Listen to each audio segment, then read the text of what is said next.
Anche tu Buonasera cari telespettatori, ben ritrovati con noi, con i nostri ospiti. Puntata molto interessante, molto importante. Abbiamo con noi lo SPI-CGIL, non solo regionale ma che si coniuga nei vari territori, per parlare di un tema che riguarda tante persone che sono pensionate e che hanno dei diritti inespressi, termine scientifico coniato in qualche modo dallo SPI-CGIL, ovvero vantano delle pretese corrette di corresponsione di soldi da parte dell'INPS sostanzialmente, che non sono stati corrisposti perché non hanno fatto richiesta nelle modalità e nei termini che era corretto fare, ma sono ancora in tempo per poterlo fare, basta che si rendano conto che hanno dei diritti, che possono in qualche modo intervenire e far loro recuperare del denaro.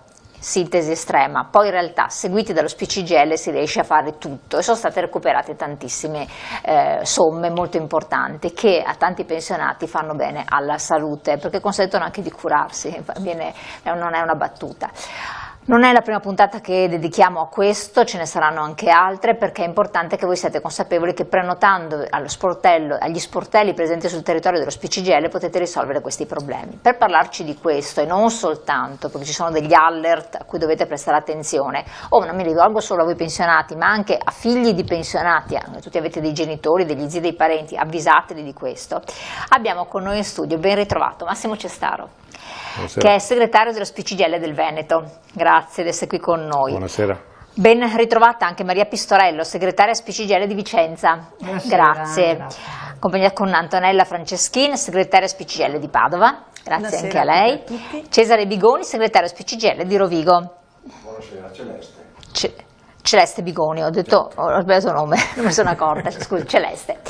Allora, perché i vari territori? Perché ogni territorio ovviamente ha una casistica, ci sono delle persone che hanno una precisa identità, non sono casi inventati, ma saranno resi in qualche modo non riconoscibili, ma di fatto sono veri, vero segretario? Sono assolutamente veri. Carne e ossa. In carne e ossa.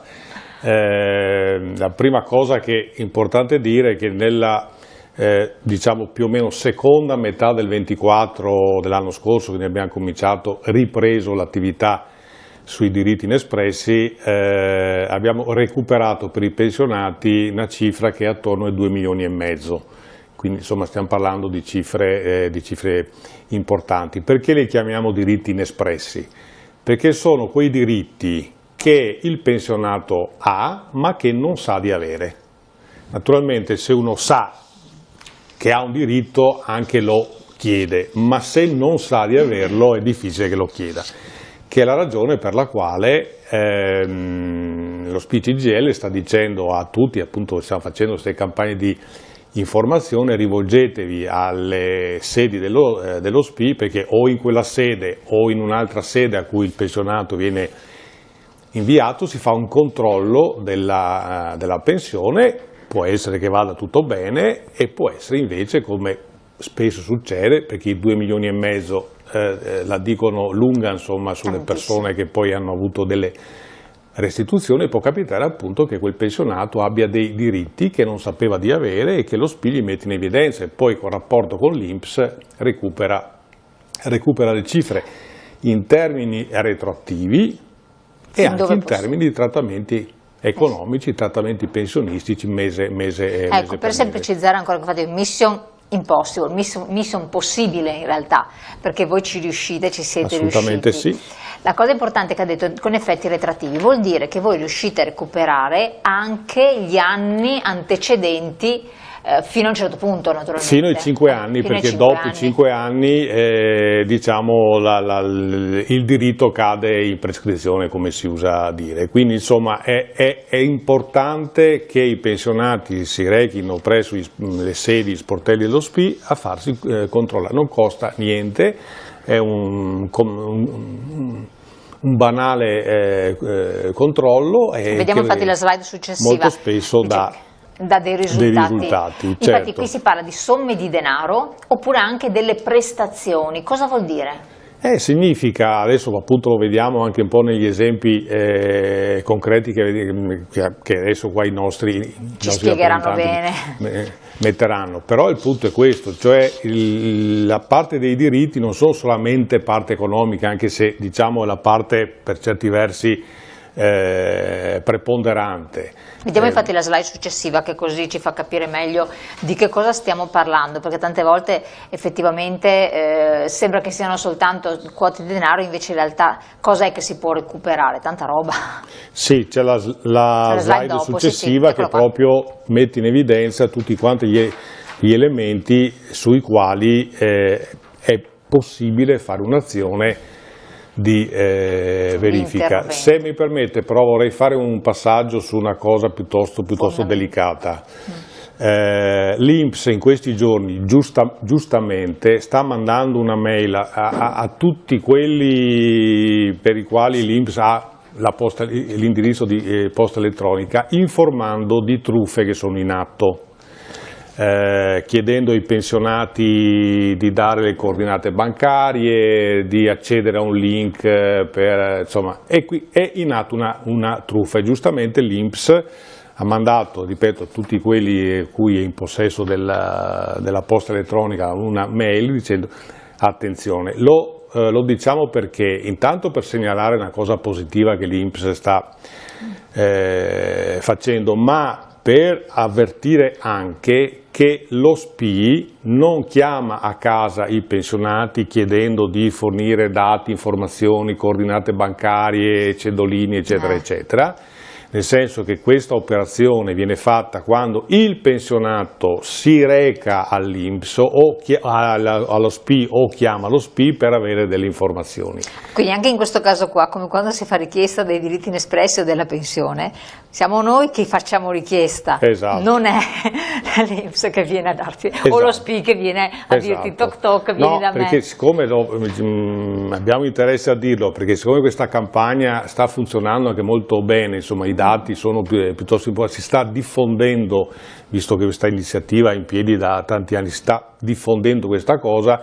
Non vorrei mai che qualche malintenzionato si presentasse come un delegato dello SPI CGIL, dammi le tue coordinate bancarie, dammi la tua pensione perché adesso ti faccio avere dei soldi, eccetera, eccetera. Questa cosa noi non la facciamo, quindi facciamo solamente verifiche di pensionati che si recano presso i uffici, sportelli, le sedi dello SPI CGIL. Ci tengo a dirlo, non ha fatto perché benissimo, insomma, ma assolutamente è un elemento di tutela e lo ripeto, la cosa è grave perché se l'INPS manda via credo milioni di mail informando pensionati e non pensionati dicendo attenzione alle truffe, vuol dire che la cosa diciamo è di un certo spessore. Questo ci tenevo a dirlo. Nel dubbio si chiama lo sede dello SPI e si dice: mi avete chiamato voi? Giusto? Certo, e voi certo, avete certo. in orario d'ufficio, fate in orario d'ufficio e voi tranquillamente dite no, non siamo stati noi perché certo. non fate questa chiamata qua.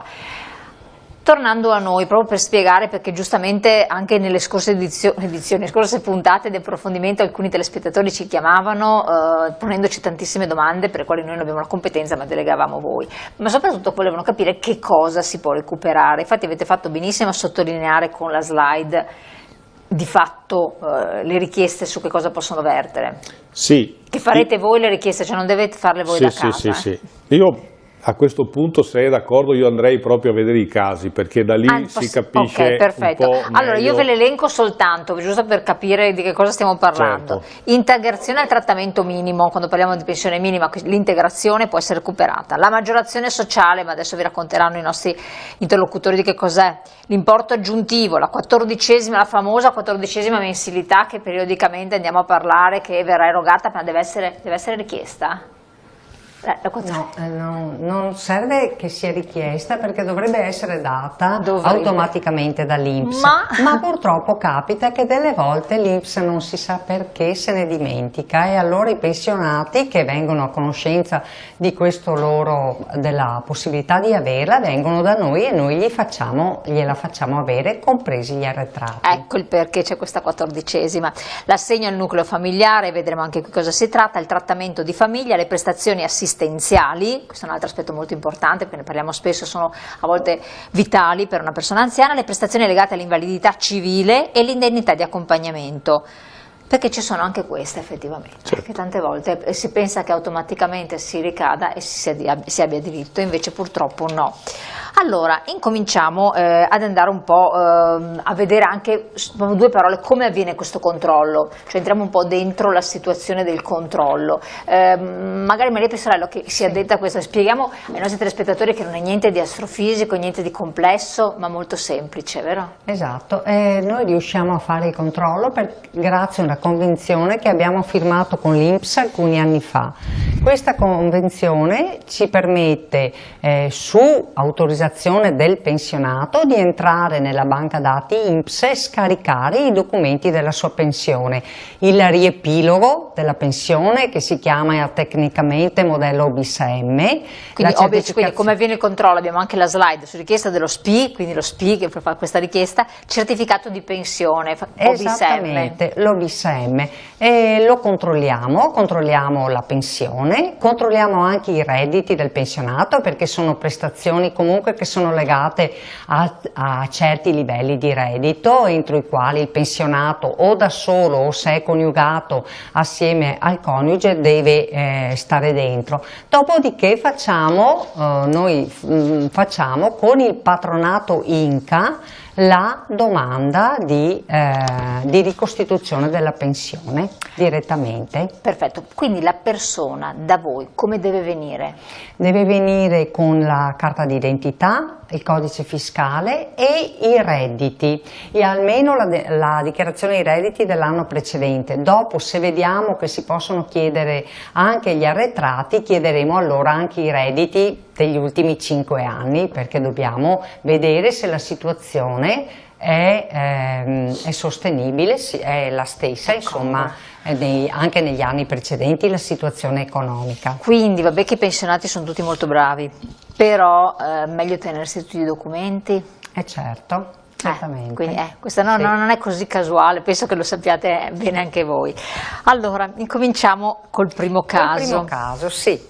Il primo caso, che non è tra quelli che abbiamo enumerato perché è un caso un po' particolare, riguarda una signora divorziata, ma da tanti anni anche divorziata, la quale è venuta da noi perché diceva: ma è possibile che io non posso avere nessun tipo di pensione, non posso avere nient'altro, anche perché questa signora aveva un piccolo reddito.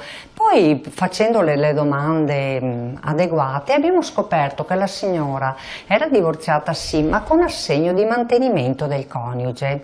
Ecco che allora l'abbiamo informata, l'abbiamo indirizzata al nostro patronato INCA, perché la signora, anche se il marito si era poi nel frattempo risposato, lei ha potuto, alla morte dell'ex marito, avere parte della reversibilità della pensione. In questo caso, quando un divorziato si risposa, la nuova moglie, parliamo così proprio del caso in questione, ha diritto anche lei alla reversibilità di pensione, ma essendo il marito già stato sposato per un tot di anni con una signora alla quale poi dopo il divorzio ha continuato a versare l'assegno di mantenimento, la pensione di reversibilità spetta ad entrambe, ma viene divisa secondo gli anni di convivenza dell'una o dell'altra delle due, della moglie attuale, non della viene vedova, duplicata, viene divisa. Viene divisa, certamente. Allora la signora, con il suo pezzetto di pensione, era al di sotto del trattamento minimo, e la pensione le è stata riconosciuta, ma anche integrata al trattamento minimo, quindi è andata a prendere 603 euro al mese e ha avuto anche gli arretrati, e quindi insomma quindi arretrati di 9.750 esattamente, euro, di 9.750 euro, e in più adesso prende una pensione integrata al trattamento minimo, 603 euro, e non ha diritto ad altre cose che poi vedremo in seguito con gli altri casi, perché comunque ha un piccolo reddito personale. Certo, ma in questo caso qua è solo quando c'è il mantenimento della signora, non è legato ai figli, perché invece se era qualcosa... Deve essere, l'assegno deve essere titolare di assegno divorzile per sé. Vuol dire che quando si sono separati e poi hanno avuto la sentenza di divorzio, il coniuge, il giudice, scusate, ha obbligato il coniuge a pagarle il mantenimento. Ma quindi in questo caso qui, che è un caso, facciamo riferimento a un caso specifico, potrebbe essere estensivo, cioè tutte le signore che ci ascoltano, che magari hanno avuto diritto di mantenimento, devono essere titolari dell'assegno di mantenimento, altrimenti anche se la persona si è risposata. Anche se la persona si era sposata. In questo caso specifico della signora che è venuta da noi, il marito si era risposato. Certo. Benissimo Maria Pistarella, torniamo adesso a parlare anche di altri casi, sempre molto interessanti. C'è la pubblicità, quindi un brevissimo break, poi torniamo insieme.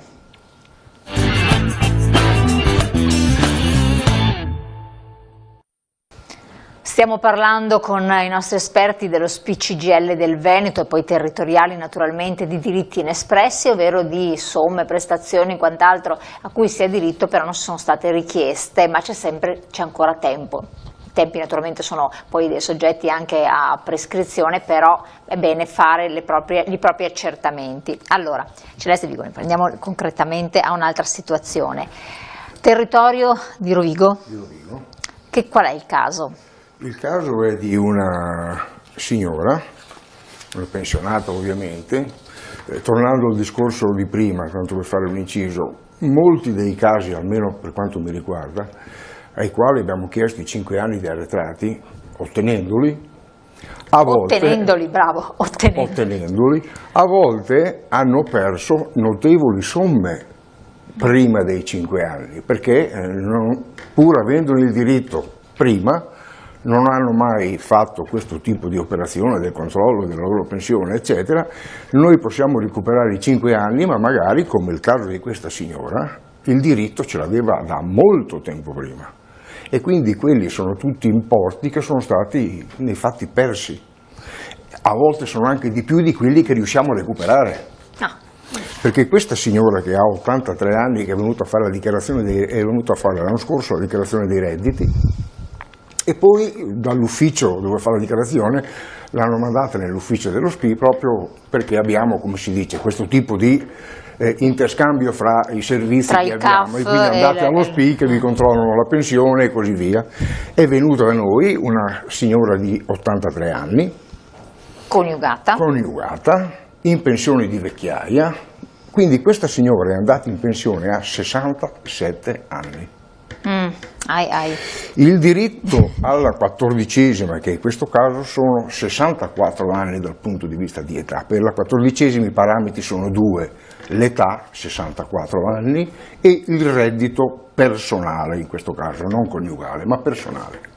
Quindi questa signora che è venuta da noi a 83 anni doveva teoricamente venire da noi quando è andato in pensione a 67 anni, perché aveva raggiunto la vecchiaia, e poter verificare se sulla sua pensione c'era il diritto alla 14ª, perché già allora esisteva la 14ª, poi ha avuto degli ampliamenti successivamente. Sì. Quindi diciamo che questa signora, questa pensionata, ha purtroppo perso molti soldi nel suo...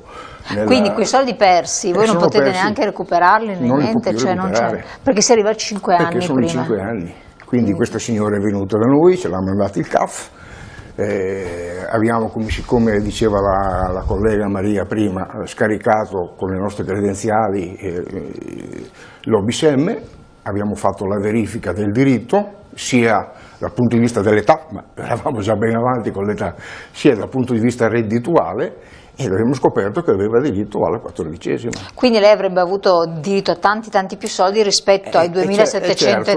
che ha recuperato però. Certo. Abbiamo recuperato ovviamente gli ultimi 5 anni e che hanno portato 2.730 euro, sostanzialmente più lei, 546 i 546 euro l'anno che sono legati a quanti contributi ha versato certo. e che tipo di fascia di reddito. Per questa signora era di 546 e abbiamo avuto i 5 anni di arretrato più la messa in pagamento ogni anno a luglio della 14ª.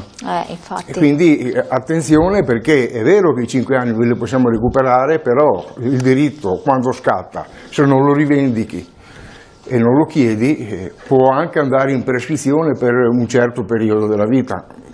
Uno dei casi successivi poi siamo nella stessa condizione, quindi per quello che dicevo prima, quando recuperi 5 anni a volte c'è un regresso che è perso e non si riesce più a recuperare, perché purtroppo non è possibile poter tornare indietro nel tempo. In questo caso la signora ha perso dai dati, in questo 15, caso la signora anni ha perso molto di più di quello che ha recuperato.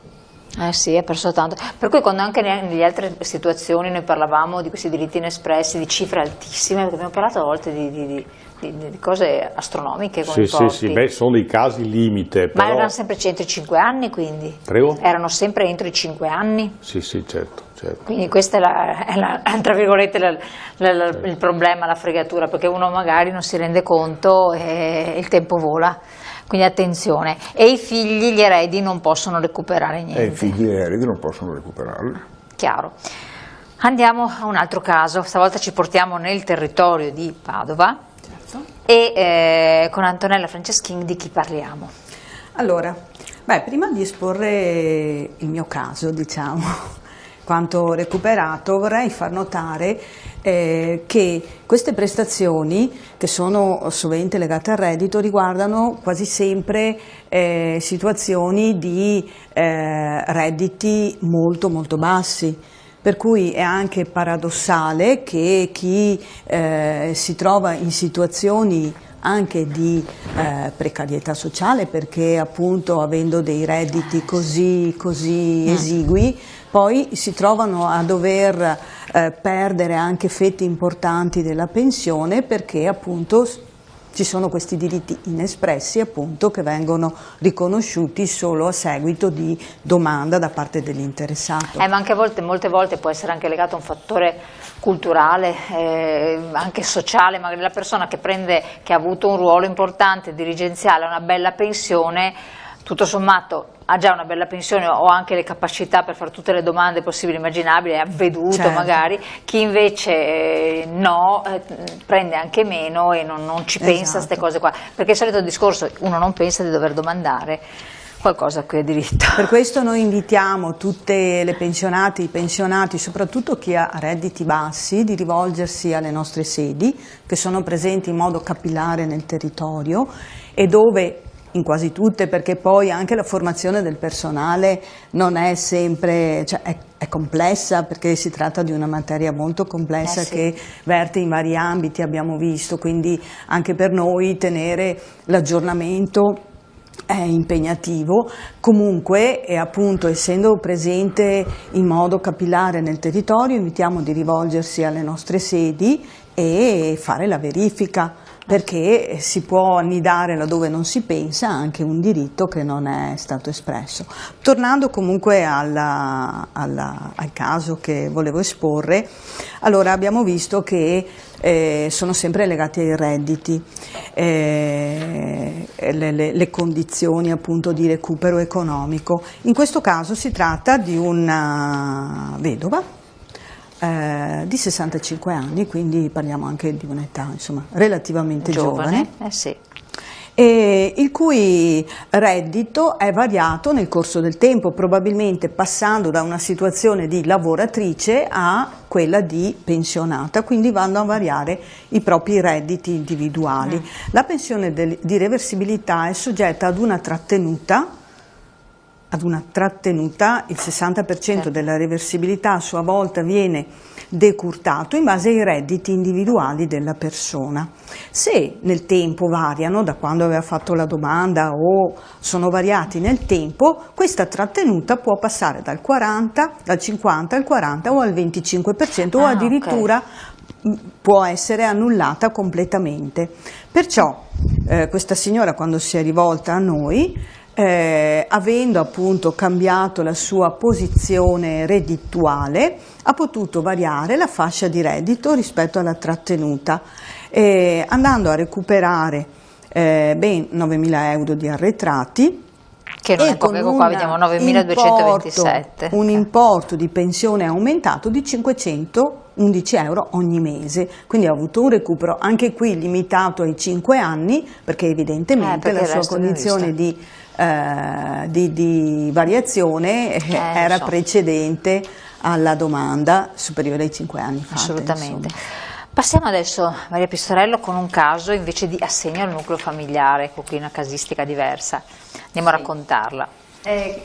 Questo è un caso, ma ce n'è capitato più di uno, perché a noi si rivolgono anche le persone che hanno in famiglia magari problemi con il riconoscimento dell'invalidità totale al 100% di un loro congiunto, e allora quando vengono per fare la pratica eccetera, c'è il riconoscimento, ci vengono a far vedere il certificato in cui è stato riconosciuto, no, l'invalidità, e ci chiedono anche varie informazioni rispetto anche a quali sono così i benefici che possono ottenere proprio in virtù di questo stato di invalidità. E in quel caso là noi controlliamo sempre anche un'altra cosa.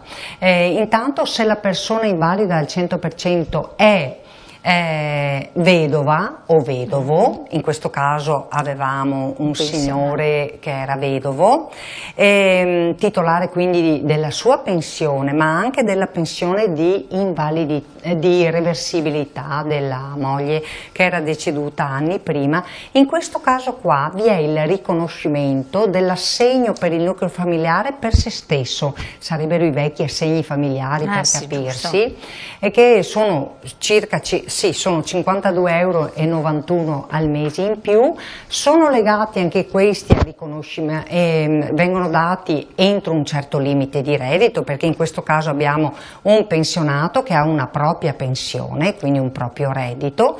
Se essendo invalido al 100%, tra l'altro il reddito è più alto rispetto ai normali redditi di riferimento per il riconoscimento dell'assegno al nucleo familiare, e in questo caso qua gli è stato non solo dato l'assegno per sé, quindi 52,91 euro al mese in più, ma anche gli arretrati degli ultimi anni, degli ultimi 5 anni, insomma gli sono stati riconosciuti gli arretrati. Che male non fanno. No, assolutamente. Benissimo. Siccome il tempo...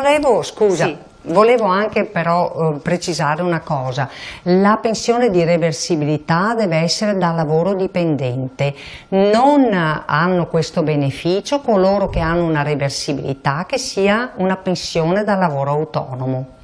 Quindi se uno ha una pensione di reversibilità, non so, commerciante, artigiano, eccetera, non può avere il riconoscimento dell'assegno al nucleo familiare per se stesso, solo se la reversibilità è frutto di lavoro dipendente. Chiarissimo.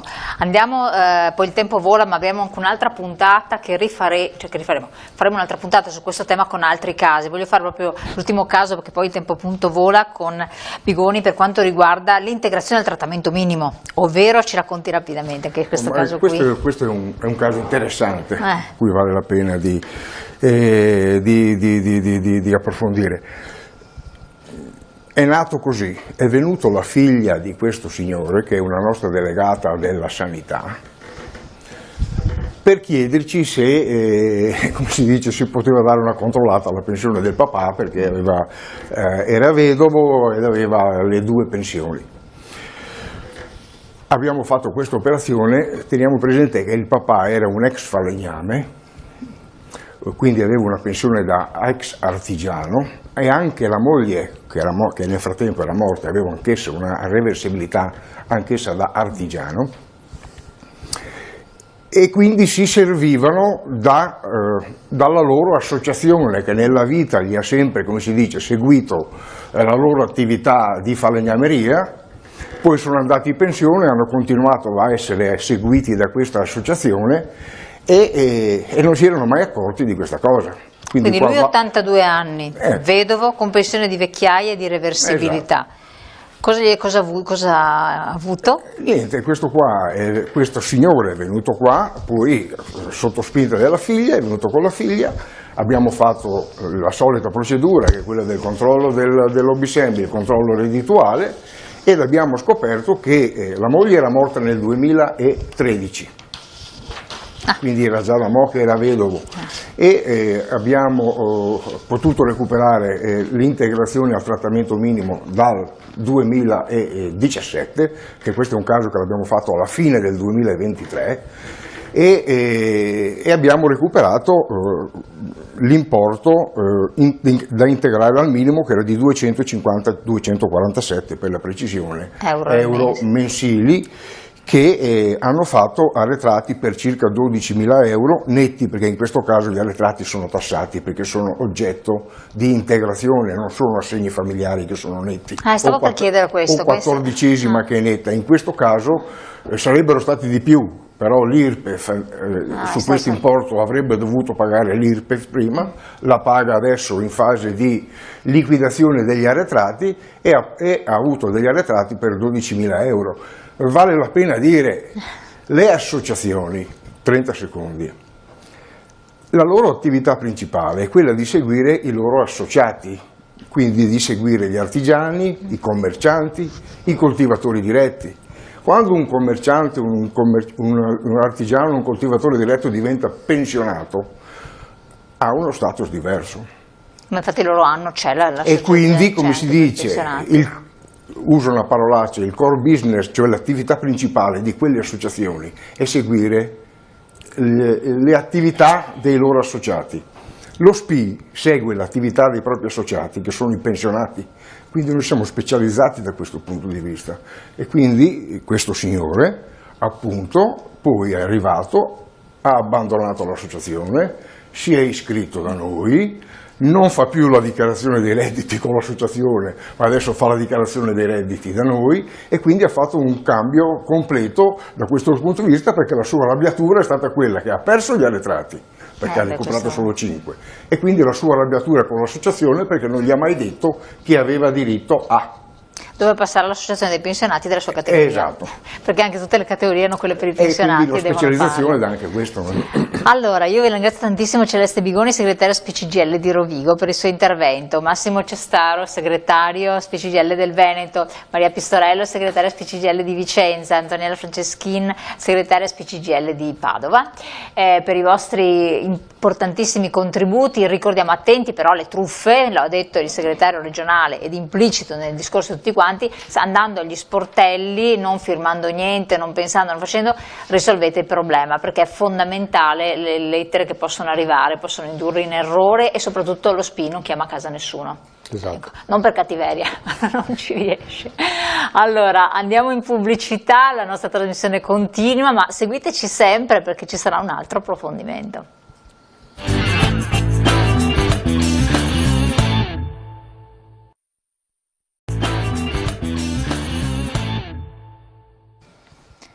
Stiamo parlando con i nostri esperti dello SPCGL del Veneto e poi territoriali naturalmente di diritti inespressi, ovvero di somme, prestazioni e quant'altro a cui si ha diritto però non sono state richieste, ma c'è ancora tempo. I tempi naturalmente sono poi soggetti anche a prescrizione, però è bene fare i propri accertamenti. Allora, Celeste Bigoni, andiamo concretamente a un'altra situazione. Territorio di Rovigo? Di Rovigo. Qual è il caso? Il caso è di una signora, una pensionata ovviamente. Tornando al discorso di prima, tanto per fare un inciso, molti dei casi, almeno per quanto mi riguarda, ai quali abbiamo chiesto i 5 anni di arretrati, ottenendoli, a volte, ottenendoli, a volte hanno perso notevoli somme prima dei 5 anni, perché pur avendo il diritto prima, non hanno mai fatto questo tipo di operazione del controllo della loro pensione, eccetera. Noi possiamo recuperare i 5 anni, ma magari, come il caso di questa signora, il diritto ce l'aveva da molto tempo prima. E quindi quelli sono tutti importi che sono stati nei fatti persi. A volte sono anche di più di quelli che riusciamo a recuperare. perché questa signora che ha 83 anni, che è venuta a fare l'anno scorso la dichiarazione dei redditi, e poi dall'ufficio dove fa la dichiarazione l'hanno mandata nell'ufficio dello SPI proprio perché abbiamo, come si dice, questo tipo di interscambio fra i servizi tra che abbiamo, CAF e quindi andate allo SPI che vi controllano la pensione e così via. È venuta da noi una signora di 83 anni, coniugata, in pensione di vecchiaia, quindi questa signora è andata in pensione a 67 anni. Il diritto alla 14ª, che in questo caso sono 64 anni dal punto di vista di età, per la 14ª i parametri sono due, l'età 64 anni e il reddito personale, in questo caso non coniugale ma personale. Quindi questa signora che è venuta da noi a 83 anni doveva teoricamente venire da noi quando è andato in pensione a 67 anni, perché aveva raggiunto la vecchiaia, e poter verificare se sulla sua pensione c'era il diritto alla 14ª, perché già allora esisteva la 14ª, poi ha avuto degli ampliamenti successivamente. Sì. Quindi diciamo che questa signora, questa pensionata, ha purtroppo perso molti soldi nel suo... Quindi quei soldi persi, voi non potete neanche recuperarli né niente, cioè non c'è, perché si arriva a 5 anni perché sono prima. 5 anni, quindi questa signora è venuta da noi, ce l'ha mandato il CAF, abbiamo, come diceva la collega Maria prima, scaricato con le nostre credenziali l'OBSM, abbiamo fatto la verifica del diritto, sia dal punto di vista dell'età, ma eravamo già ben avanti con l'età, sia dal punto di vista reddituale, e abbiamo scoperto che aveva diritto alla 14ª. Quindi lei avrebbe avuto diritto a tanti più soldi rispetto ai 2.730 che ha recuperato, però. Abbiamo recuperato ovviamente gli ultimi 5 anni e che hanno portato 2.730 euro, sostanzialmente più 546 i 546 euro l'anno, che sono legati a quanti contributi ha versato e che tipo di fascia di reddito. Per questa signora era di 546 e abbiamo avuto i 5 anni di arretrato più la messa in pagamento ogni anno a luglio della 14ª. Infatti. E quindi attenzione, perché è vero che i 5 anni li possiamo recuperare, però il diritto quando scatta, se non lo rivendichi e non lo chiedi, può anche andare in prescrizione per un certo periodo della vita. Uno dei casi successivi poi siamo nella stessa condizione, quindi per quello che dicevo prima, quando recuperi 5 anni a volte c'è un regresso che è perso e non si riesce più a recuperare, perché purtroppo non è possibile poter tornare indietro nel tempo. In questo caso la signora ha perso, dai dati, in questo caso la 15 signora anni ha perso molto di più di quello che ha recuperato. Sì, ha perso tanto. Per cui quando anche nelle altre situazioni noi parlavamo di questi diritti inespressi, di cifre altissime, perché abbiamo parlato a volte di cose astronomiche come Sì, sono dei casi limite. Ma però... erano sempre entro i 5 anni, quindi? Prego? Erano sempre entro i 5 anni? Sì, certo. Quindi questo è tra virgolette il problema, la fregatura, perché uno magari non si rende conto e il tempo vola. Quindi attenzione. E i figli, gli eredi non possono recuperare niente. E i figli e gli eredi non possono recuperarli. Chiaro. Andiamo a un altro caso, stavolta ci portiamo nel territorio di Padova. Certo. E con Antonella Franceschini di chi parliamo? Allora, prima di esporre il mio caso, diciamo, quanto ho recuperato, vorrei far notare che queste prestazioni, che sono sovente legate al reddito, riguardano quasi sempre situazioni di redditi molto bassi, per cui è anche paradossale che chi si trova in situazioni anche di precarietà sociale, perché appunto avendo dei redditi così esigui, poi si trovano a dover perdere anche fette importanti della pensione, perché appunto ci sono questi diritti inespressi appunto che vengono riconosciuti solo a seguito di domanda da parte dell'interessato. Ma anche molte volte può essere anche legato a un fattore culturale, anche sociale, magari la persona che ha avuto un ruolo importante dirigenziale, una bella pensione, tutto sommato ha già una bella pensione o anche le capacità per fare tutte le domande possibili e immaginabili, è avveduto Certo. magari, chi invece no, prende anche meno e non ci pensa a queste cose qua, perché il solito discorso, uno non pensa di dover domandare qualcosa a cui ha diritto. Per questo noi invitiamo tutte le pensionate, i pensionati, soprattutto chi ha redditi bassi, di rivolgersi alle nostre sedi, che sono presenti in modo capillare nel territorio e dove, in quasi tutte, perché poi anche la formazione del personale non è sempre, cioè è complessa, perché si tratta di una materia molto complessa sì. che verte in vari ambiti, abbiamo visto, quindi anche per noi tenere l'aggiornamento è impegnativo. Comunque, e appunto essendo presente in modo capillare nel territorio, invitiamo di rivolgersi alle nostre sedi e fare la verifica, perché si può annidare laddove non si pensa anche un diritto che non è stato espresso.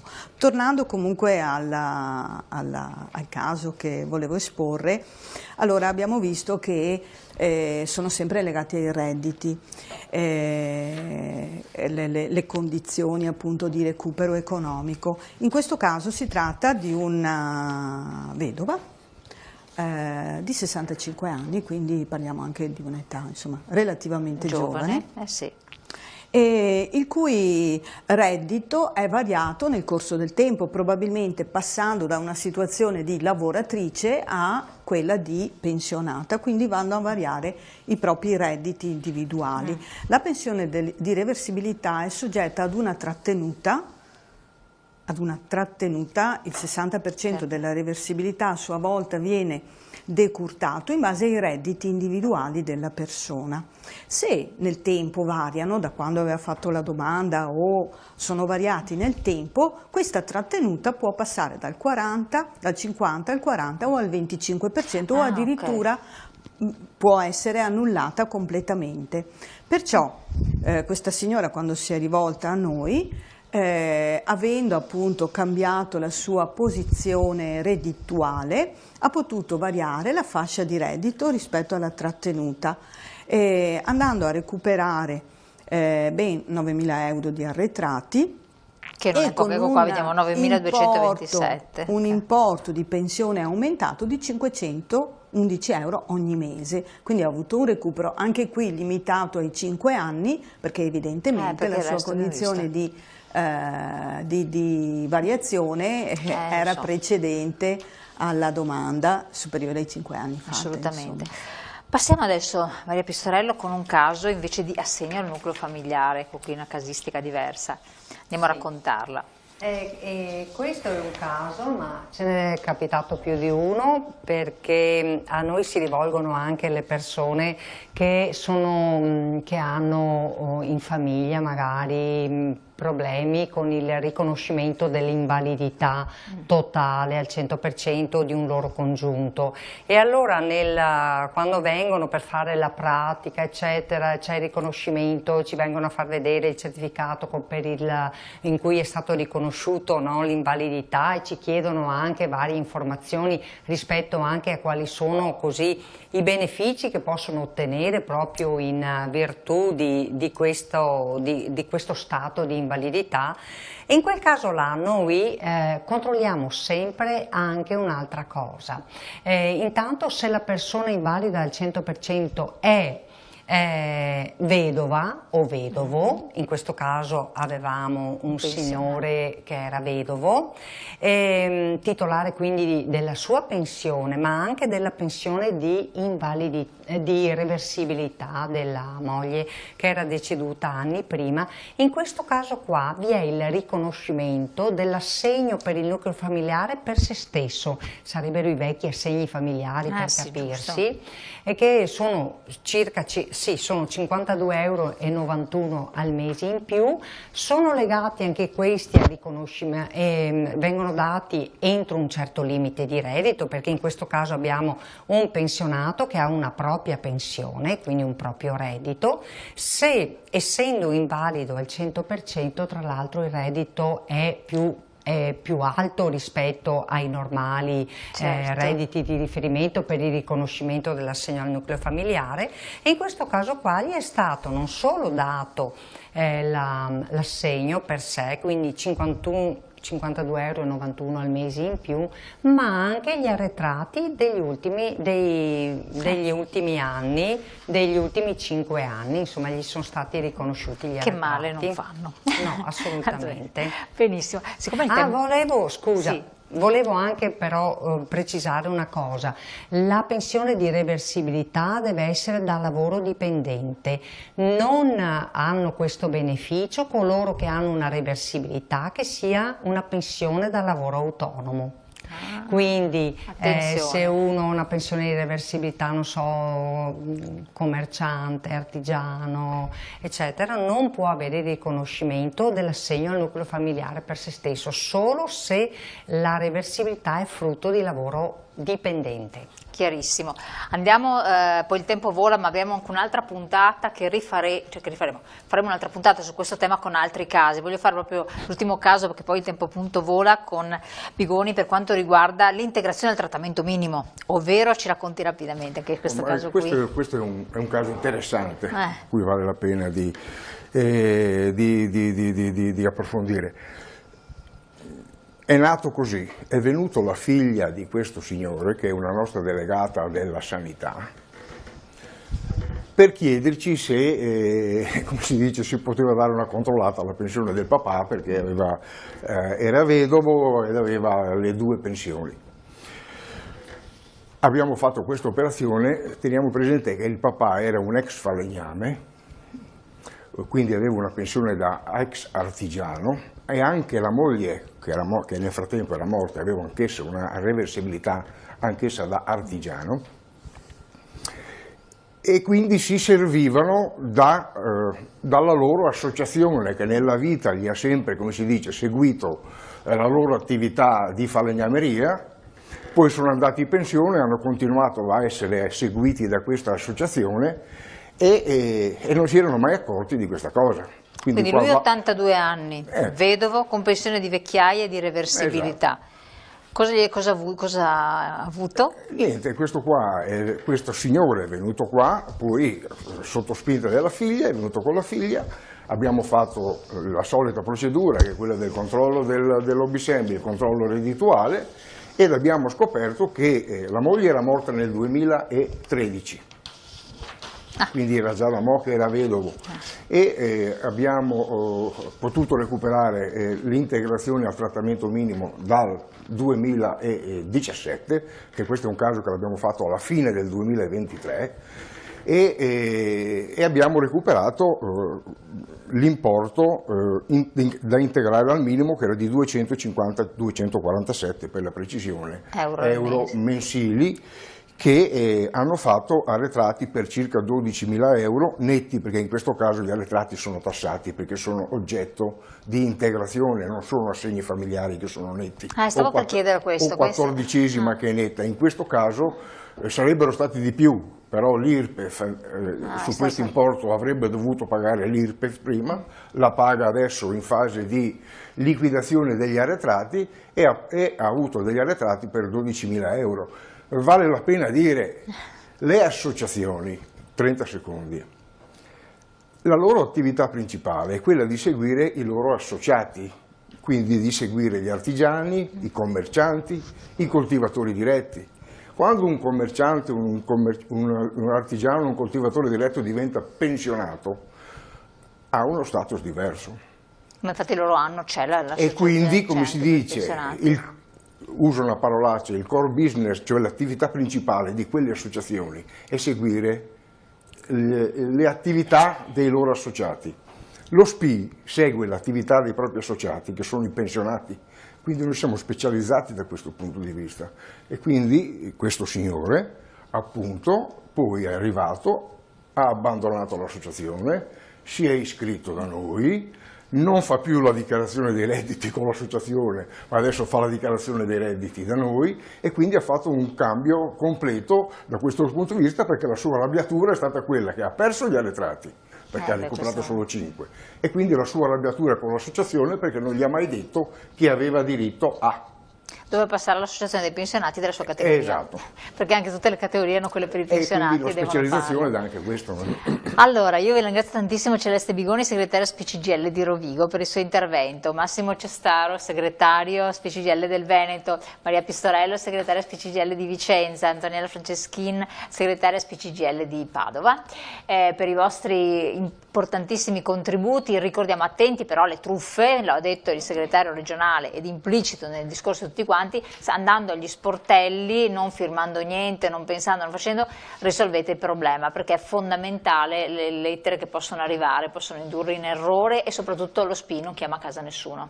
Esatto. Ecco, non per cattiveria, non ci riesce. Allora, andiamo in pubblicità, la nostra trasmissione continua, ma seguiteci sempre perché ci sarà un altro approfondimento.